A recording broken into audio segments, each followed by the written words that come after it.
महाराष्ट्र अनलिमिटेडच्या सुरुवातीला बातमी पाहूयात। एक महत्त्वाची आणि मोठी ती म्हणजे भाजप आमदार आणि मंत्र्यांसाठी आरएसएसच्या रेशीम बागेतील स्मृती मंदिरात बौद्धिकचं आयोजन करण्यात आलंय।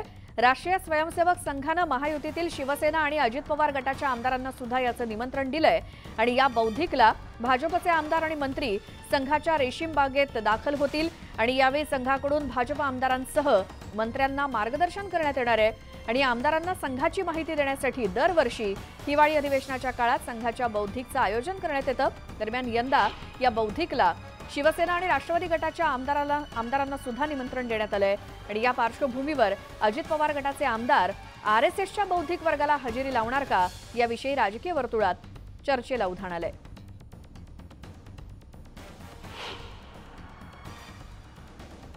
तर संघाचं हे बौद्धिक भाजपच्या आमदारांसाठी आयोजित केलं जातं। त्याचसोबत भाजपच्या आमदारांसोबतच शिंदे गटातील आणि अजित पवार गटातील आमदारांना सुद्धा या बौद्धिकचं निमंत्रण देण्यात आलेलं आहे। त्यामुळे आरएसएसच्या या बौद्धिकला शिंदे गट आणि अजित पवार गटातले आमदार हजेरी लावणार का याकडे सर्वांचं लक्ष लागले। अधिक माहितीसाठी जाऊयात नागपुरातून आमचे प्रतिनिधी उदय तिमांडे आपल्या सोबत जोडले गेलेत। उदय,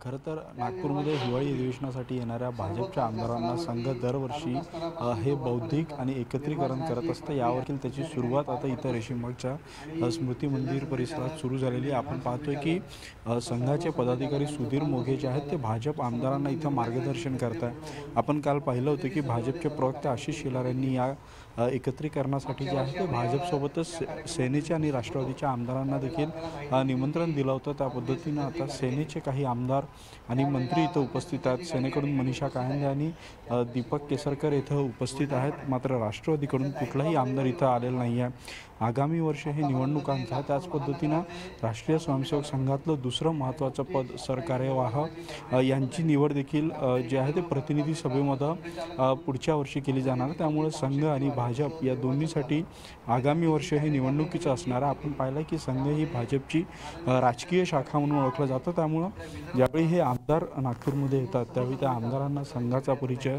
संघाचा होत असलेला विस्तार आणि संघ राबवित असलेल्या योजना यांची माहिती आमदारांना मिळावी। सोबतच त्या मतदारसंघामध्ये संघ कार्य कशा पद्धतीनं सुरू व्हायचं, समन्वय राहावा या निमित्तानं हे सगळं आयोजन केलं जातं। इथं आपण पाहतोय की भाजपचे प्रदेशाध्यक्ष चंद्रशेखर बावनकुळे, मंत्री चंद्रकांतदादा पाटील, गिरीश महाजन आणि भाजपचे जवळजवळ सर्वच आमदार इथं उपस्थित आहेत आणि संघाचे प्रांत संघचालक श्रीधर गाडगे इथं आमदारांना जे आहे ते मार्गदर्शन करत आहेत आणि भाजपचे आमदार सोबतच मंत्री आणि काही महत्त्वाचे पदाधिकारी देखील इथं उपस्थित आहे।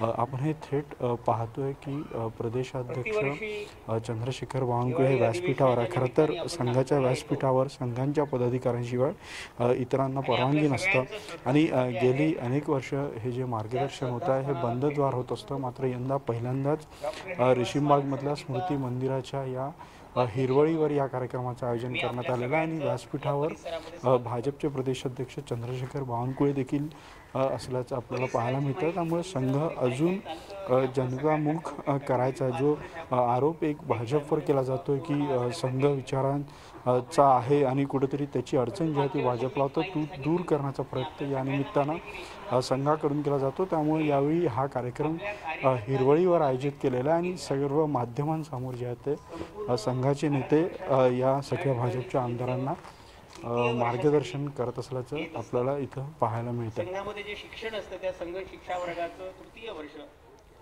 उदय, धन्यवाद या सगळ्या माहितीसाठी।